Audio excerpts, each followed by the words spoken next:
Salam alaikum. Nous allons achever notre cours sur la programmation graphique avec la section 7 qui parle des composants texte sous Java. La classe JText Component est un éditeur puissant qui permet d'entrer et de lire le texte. Et c'est le composant le plus complexe de Swing et il fait partie du package java.swing.text. Voilà la représentation de la hiérarchie de la classe JTextComponent.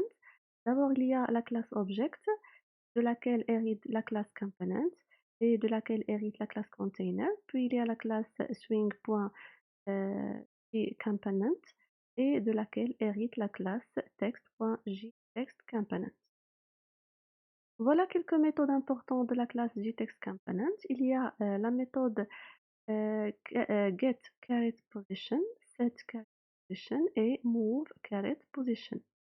Ces trois méthodes permettent de traiter le curseur ou bien de gérer le curseur. Ainsi, il permet de gérer la position du curseur de texte et qui permet aussi de localiser l'endroit où se fait la saisie. Après, il y a les méthodes getCaretColor et setCaretColor qui permettent de récupérer et ou bien spécifier la couleur du curseur de texte. Il y a les méthodes isEditable et setEditable qui permettent d'autoriser ou bien empêcher la saisie du texte, et cela en fonction de la valeur qui se trouve en entrée de la méthode setEditable. Ensuite, il y a les méthodes getText, setText et getText avec des paramètres en entrée. Ces trois méthodes permettent de récupérer, rajouter du texte ou bien récupérer une portion de texte.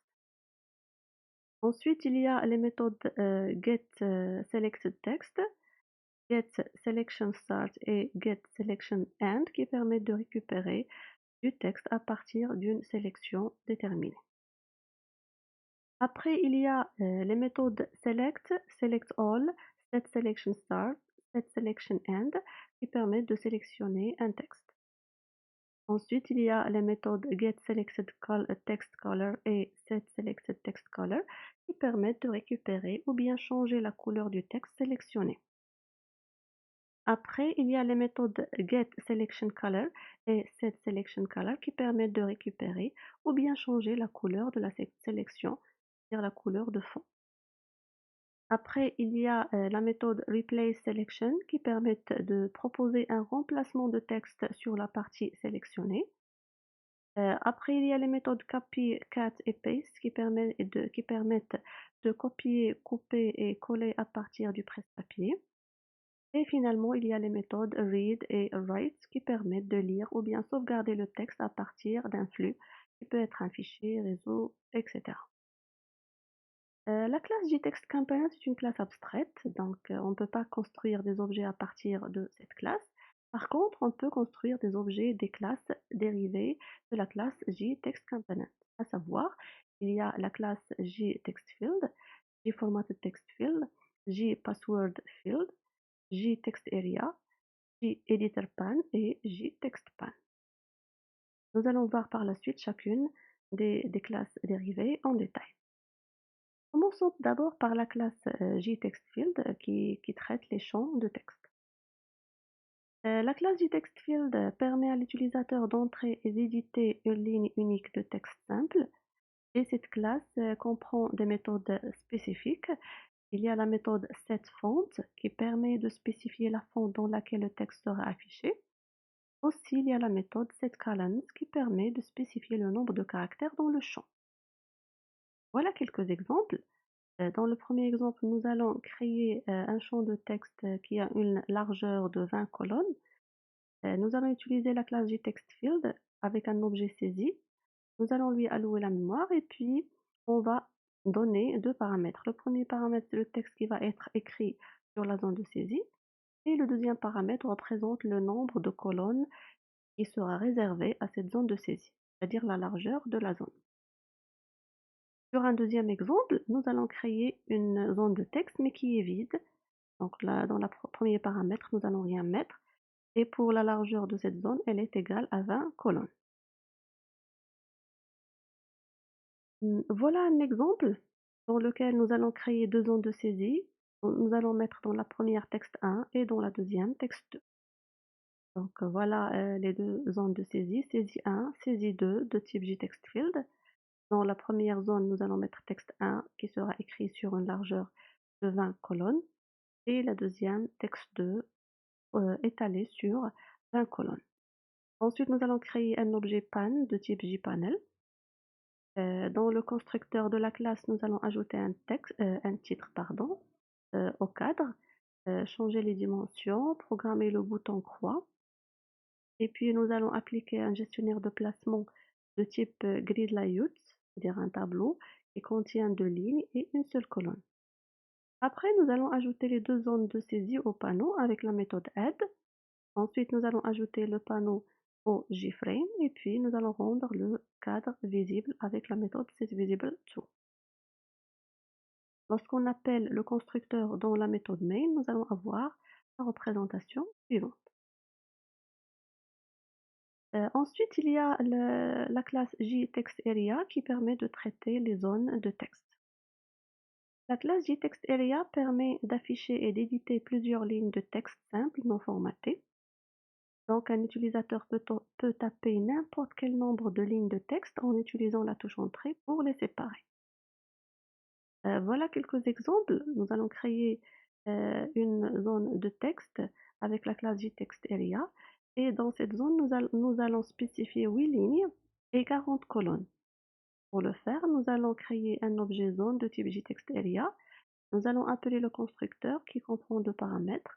Le premier paramètre, c'est le nombre de lignes, alors que le deuxième, c'est le nombre de colonnes. Ensuite, après avoir créé la zone de texte, nous allons ajouter maintenant une barre de défilement. OK? Donc nous allons ajouter la barre de défilement comme suit, en utilisant la classe JScrollPan. L'objet s'appelle ascenseur et puis nous allons appeler le constructeur et nous allons le relier, c'est-à-dire relier l'ascenseur à la zone de texte que nous avons déjà créée. Voilà quelques méthodes de la classe JTextArea. Il y a la méthode setColumns et setRows qui permet de modifier le nombre de colonnes et celui des lignes. Après, il y a la méthode setLineWrap qui permet d'activer le retour automatique à la ligne si le paramètre d'entrée est égal à true. Après, il y a la méthode getLineCount qui permet de recenser le nombre de colonnes qui se trouvent dans le texte. Puis, il y a les méthodes getTabSize et setTabSize qui permettent de récupérer ou bien spécifier une nouvelle valeur de tabulation. Par défaut, c'est 8 caractères. Il y a aussi la méthode append qui permet de rajouter du texte à la fin de celui qui est déjà présent. Il y a la méthode insert qui permet d'insérer un texte dans un endroit spécifié par la valeur de la position. Et la méthode replaceRange qui permet de remplacer le texte par rapport aux bornes proposées, c'est-à-dire les bornes début et fin. Voilà un exemple. Nous allons créer un objet de type JTextArea qui s'appelle zone, comprenant 8 lignes et 40 colonnes. Ensuite, nous allons ajouter un ascenseur avec la classe JScrollPan qui va être relié à la zone de saisie. Après, nous allons créer un panneau, un objet pan de type JPanel. Dans le constructeur de la classe, nous allons ajouter un titre au cadre, changer les dimensions, programmer le bouton croix. Et puis, nous allons appliquer un gestionnaire de placement de type Flow Layout sur le panneau. D'accord? Donc, cette instruction-là, elle n'est pas obligatoire, elle est facultative, du moment que le gestionnaire de placement par défaut des panneaux ou bien des objets de type panneau est Flow Layout. D'accord? Ensuite, nous allons ajouter l'ascenseur au panneau et puis le panneau à JFrame et nous allons rendre le cadre visible avec la méthode setVisible. Ensuite, nous allons passer à la classe JPasswordField qui permet de traiter les champs, les champs de type mot de passe. La classe JPasswordField est un type spécial de champ de texte qui hérite de la classe JTextField. Il est conçu spécialement pour saisir les mots de passe et d'autres données sensibles. Et les caractères écrits par l'utilisateur sont généralement euh, remplacé par un caractère d'écho qui est égal à astérisque. Voilà un exemple dans lequel nous allons créer un objet pass de type JPasswordField et puis nous allons appeler le constructeur par défaut. Alors, ensuite, nous allons choisir le caractère d'écho qui va être qui sera visible au lieu des caractères d'entrée par l'utilisateur, et ce avec la méthode setEchoCharge. Donc, pour l'utiliser, nous allons appeler ou bien mettre l'objet pass.setEchoChar et entre deux parenthèses, nous allons mettre le caractère d'écho. La méthode getPassword permet de renvoyer un tableau de caractères et non pas un objet de type string. C'est-à-dire pour récupérer le mot de passe saisi par l'utilisateur, on utilise la méthode getPassword. On le fait de la manière suivante, pass.getPassword qui retourne un tableau de caractères, par exemple tab, qui est un tableau de caractères. Ainsi, pour convertir ce tableau de caractères vers une variable de type string ou bien un objet de type string, nous allons utiliser la méthode valueOf. Donc nous allons mettre string.valueOf pass.getPassword et on va mettre le password saisi par l'utilisateur dans la variable chaîne de type string. Voilà un exemple. Donc là, dans la classe component composant texte qui hérite de JFrame, nous allons déclarer une zone de saisie qui comprend le texte, virgule 20, c'est-à-dire elle est étalée sur 20 colonnes. Voilà, c'est la première zone. Ensuite, nous allons créer deux zones de type champ de mot de passe, passe 1 et passe 2 de type JPasswordField. Les deux ont 20 colonnes de largeur. Et puis un objet pan de type JPanel. Dans le constructeur de la classe, nous allons donner le titre au cadre, changer les dimensions, programmer le bouton croix, et puis nous allons appliquer un gestionnaire de placement de type grid layout comprenant 3 lignes et une seule colonne. Les 3 lignes, c'est-à-dire pour la zone pour l'objet de type JTextField, pour les deux et pour aussi pour les deux objets de type JPasswordField. Ensuite, nous allons ajouter les zones, bien les trois objets au panneau. Nous allons ajouter saisie 1 au panneau, passe 1 au panneau, et puis nous allons modifier pour le deuxième objet passe 2, nous allons modifier le caractère d'écho avec la méthode setEchoChar. Nous allons le remplacer par dièse. Et puis nous allons ajouter l'objet passe 2 au panneau. Et finalement, nous allons ajouter le panneau au cadre, au JFrame, et puis rendre le panneau, ou bien le JFrame, visible avec la méthode setVisible.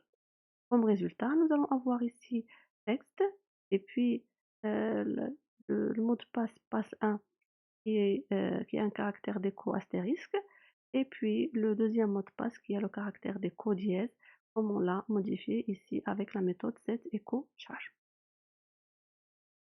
Ensuite, il y a la classe JFormatedTextField qui permet de traiter les champs de saisie mis en forme. Nous allons voir plus en détail les objets de type date et les objets qui contiennent, ou bien les objets de type décimal avec une devise. La classe JFormatedTextField agit un peu comme JTextField et il accepte dans son constructeur un objet spécifiant le format et gère un type d'objet complexe comme les types date ou les types integer via ces méthodes setValue et getValue. Donc, la classe JFormatedTextField traite les valeurs de type date, les valeurs numériques et les masques de format ou bien masque formatter. Commençons par la classe SimpleDateFormat et la classe DateFormat. D'abord, nous allons utiliser la classe SimpleDateFormat pour créer le format de date personnalisé. Nous allons procéder comme suit. Nous allons créer un objet qui s'appelle format date de type SimpleDateFormat. Et dans le constructeur, nous allons donner le format de la date qu'on souhaite utiliser. Dans cet exemple, nous allons mettre dd, mm et 4 fois y. Le premier représente le jour, c'est pour day. Nous allons réserver 2 caractères pour le jour, 2 pour le mois et 4 pour l'année. D'accord? Ensuite, nous allons utiliser ce format dans un objet qui s'appelle anniversaire de type JFormatted Text Field. Et en paramètre d'entrée du constructeur, nous allons mettre le format date qu'on vient de définir tout à l'heure. Après, nous allons ajouter la date du système à l'objet anniversaire avec la méthode setValue. Donc anniversaire.setValue et entre parenthèses, nous allons appeler le constructeur par défaut de la classe date, qui va donner le temps du système et l'attribuer à anniversaire. Ensuite, nous allons récupérer la date qui se trouve dans anniversaire avec la méthode getValue et on va faire un cast pour qu'elle soit de type date. Il y a aussi certaines méthodes qu'on peut utiliser avec la classe SimpleDateFormat. Il y a la méthode getDateInstance qui permet de récupérer la date du système ou bien la date dans une variable sous forme de jour, mois et année. Il y a aussi la méthode getTimeInstance qui permet de récupérer l'heure, c'est-à-dire l'heure, les minutes et les secondes. Et pour récupérer les deux, c'est-à-dire la date ainsi que l'heure, il y a la méthode getDateTimeInstance. Voilà un exemple qui permet de traiter le format de la date. Nous allons créer d'abord un format de date avec la classe SimpleDateFormat. Nous allons préciser le jour, le mois et l'année.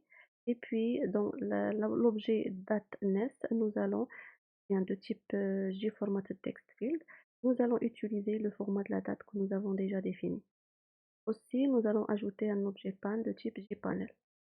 Dans le constructeur de la classe, nous allons ajouter le titre, modifier les dimensions, programmer le bouton poids, et puis nous allons appliquer un gestionnaire de placement de type layout contenant une seule ligne et une seule colonne. Après, nous allons attribuer la date du système à la variable dateness avec la méthode setValue. Et puis nous allons récupérer la date qui se trouve dans l'objet dateness avec la méthode getValue. Nous allons appliquer dessus un cast de type date et puis nous allons ajouter l'objet dateness au panneau, puis le panneau au cadre et puis nous allons rendre le cadre visible. Voilà quelques remarques. Donc en fait, il y a bien divers types de formats de date. Il y a le format court, jour, mois et année, chacun deux objets, ou bien sûr deux caractères, pardon.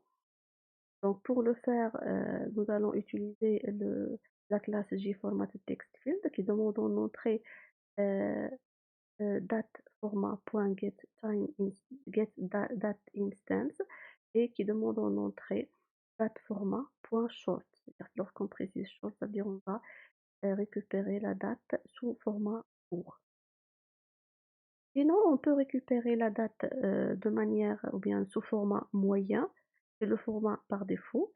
Nous avons le jour, et puis le mois sous format abrégé, et puis l'année sur 4 caractères. Donc de la même manière, là aussi, on va utiliser date format.medium à la place de short. Ensuite, il y a le format long qui contient le jour sur 2 caractères, le mois au complet et l'année sous bien sûr 4 caractères. Là, on va utiliser dateFormat.long. Et pour avoir une date sous format complète, c'est-à-dire le jour de la semaine plus le jour, le mois et l'année, nous allons utiliser le format full ou bien l'objet, la constante full de la classe dateFormat. Donc voilà un exemple dans lequel nous allons utiliser plusieurs formats de date. Donc au début, nous allons créer un format qui est le suivant, le jour, le D, M et Y, et puis A, l'heure, les minutes et les secondes. C'est ça le format comprenant la date et le temps. Ensuite, nous allons créer un objet de type dateness dans lequel nous allons utiliser le format que nous avons déjà précisé, c'est format date1. Ensuite, nous allons créer d'autres objets, date1, qui a le format short, puis date2 qui a le format medium ou bien moyen, date3 qui a le format long, et date4 qui a le format full, c'est-à-dire complet. Et puis nous avons créé un panneau. Donc là, nous allons avoir l'affichage suivant. Donc nous allons créer le premier objet aura le format que nous avons déjà précisé, le jour, mois et année, à l'heure, minute et seconde. Et puis deuxième objet va être c'est la date sous format court, puis la date sous format moyen, ensuite la date sous format long et finalement la date sous format complet. Ensuite, nous allons voir les classes number format et decimal format. Donc d'abord, nous allons créer le champ avec le format d'un entier. Voilà un exemple. Nous allons créer un objet âge de type JFormatted Text Field et en paramètre d'entrée, nous allons préciser que le paramètre d'entrée est de type entier avec l'instruction suivante number format.get integer instance. Ensuite, nous allons créer un champ et on va lui donner une valeur par défaut. Par exemple, champ entier 1 et nous allons lui donner new integer 37. Et le champ entier 2, nous allons lui donner la valeur 37. Et puis, nous allons, l'objet âge de début, nous allons lui attribuer un objet de type integer avec l'instruction suivante, âge.setValue, new integer 48. Ou bien on peut carrément écrire âge.setValue 48. Maintenant, pour récupérer les valeurs qui se trouvent dans l'objet âge, nous allons utiliser l'instruction suivante, c'est-à-dire l'instruction getValue. Donc nous allons mettre âge.getValue. Donc cette méthode retourne un objet. Nous allons appliquer un cast de type number pour avoir un objet de type number. Donc là, pour le nombre, et pour récupérer la valeur entière, nous allons mettre ou bien appeler la méthode intValue qui va être attribuée à l'entier âge et qui peut être affiché par la suite sur la console. Voilà c'est un exemple dans lequel on utilise la classe JFormatedText avec le format nombre. C'est le même exemple qu'on a vu tout à l'heure. Voilà quelques remarques. Donc, on peut prévoir un format numérique personnalisé au moyen de la classe Decimal Format. Voilà un exemple. JFormatted Text Field résultat. Donc, le résultat, c'est un objet de la classe JFormatted Text Field auquel nous allons euh, attribuer un format d'un nombre décimal avec l'instruction suivante, new décimal format. Et puis, nous allons donner le format du décimal. Donc, la partie entière, nous allons mettre un dièse, virgule, partie entière, la partie décimale, et puis la devise, dire 1 par exemple. Voilà un exemple. Nous allons créer un objet résultat de la classe JFormatedTextField et nous allons lui donner le format du décimal. Après, nous allons déclarer un objet pan de type panel. Dans le constructeur de la classe, nous allons donner un titre, les dimensions, la programmation du bouton 3. Puis, nous allons appliquer un conteneur de placement de type grid layout contenant une seule ligne et une seule colonne. Après, nous allons attribuer la valeur 48,20 à l'objet résultant avec la méthode setValue. Ensuite, nous pouvons récupérer la valeur saisie par l'utilisateur, bien la valeur de résultat avec la méthode getValue. Donc, cette méthode retourne un objet. Nous allons appliquer un class de type number pour récupérer un objet de type number. Cette valeur peut être affichée sur la console avec la méthode et nous allons récupérer la valeur flottante nombre.floatValue et puis nous allons attribuer le résultat au panneau et puis ajouter le panneau au cadre et puis rendre le cadre visible avec la méthode setVisible. Nous allons poursuivre avec la classe Mask Formatter qui permet de créer des masques de saisie. Alors là, la classe Mask Formatter permet de mettre en place des masques de saisie Et ces masques de saisie sont utilisés pour les motifs à taille fixe et qui contiennent à la fois des caractères constants et des variables. Voilà un exemple de l'objet téléphone qui est de type G-Formatted Text Field.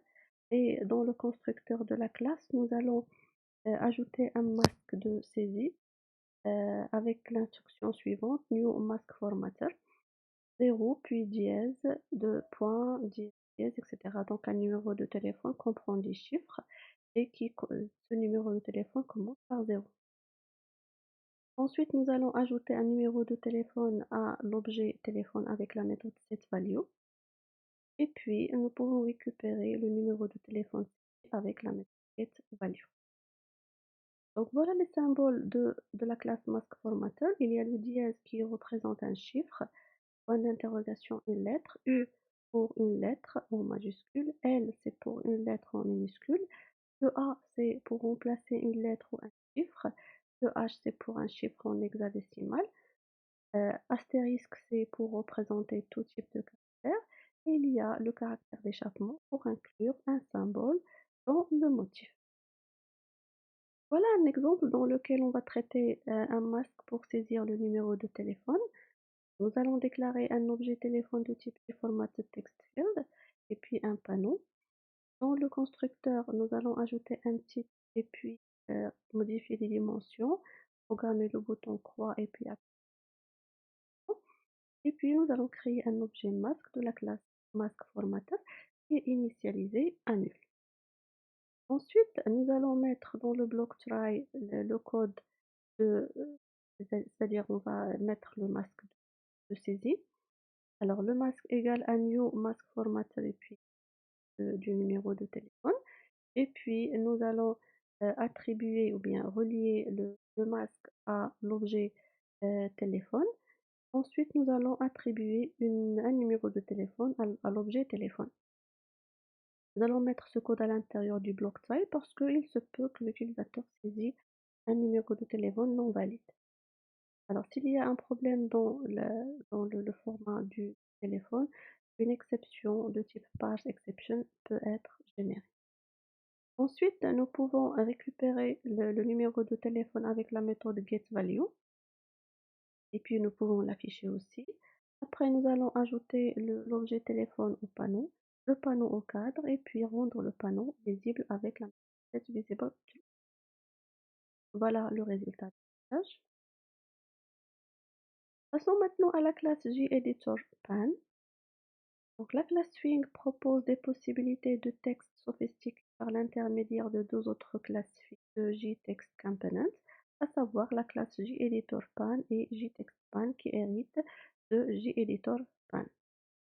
La classe JEditorPan permet l'affichage et l'édition de textes complexes formatés comme des documents HTML et RTF en conjonction avec les classes des packages text.html et text.rtf. Alors, dans ce cours-là, nous allons nous limiter à la classe JTextPan. La classe JTextPan ou bien les composants texte de base JTextField et JTextArea sont limités à un seul police dans un seul style, alors que la classe JTextPan permet d'afficher plusieurs polices et plusieurs styles dans un même composant. Donc, cette classe permet de gérer également un curseur.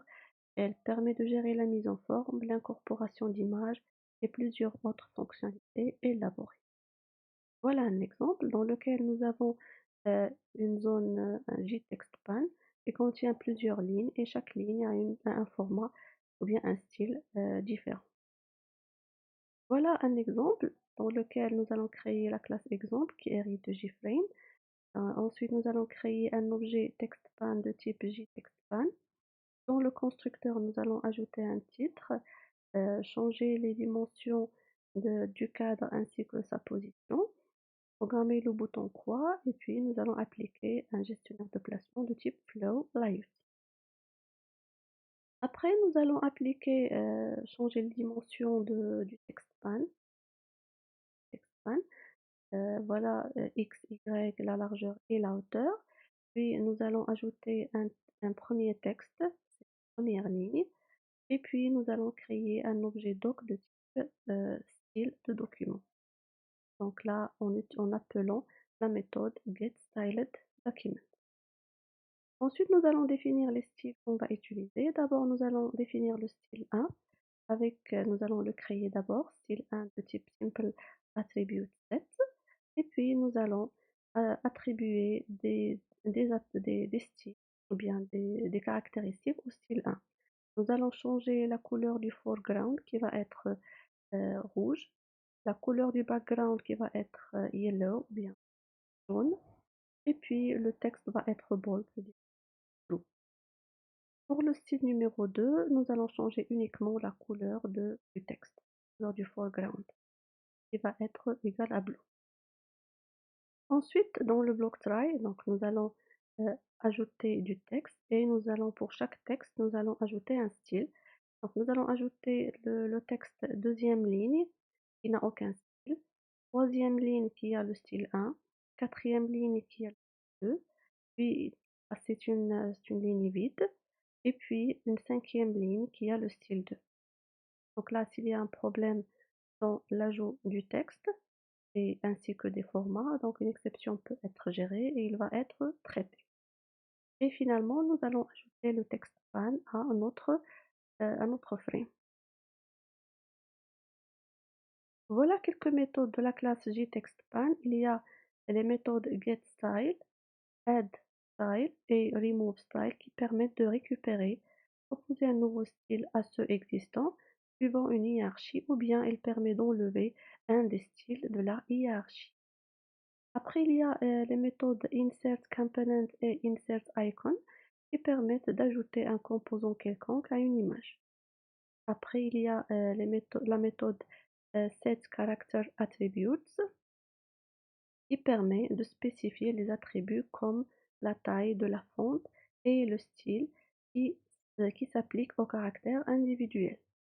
Après, il y a les méthodes getParagraphAttributes, setParagraphAttributes qui permettent de restituer ou bien spécifier les boutons comme les marges et la justification sur un paragraphe entier. Je vous remercie pour votre attention et on se retrouve dans la partie suivante.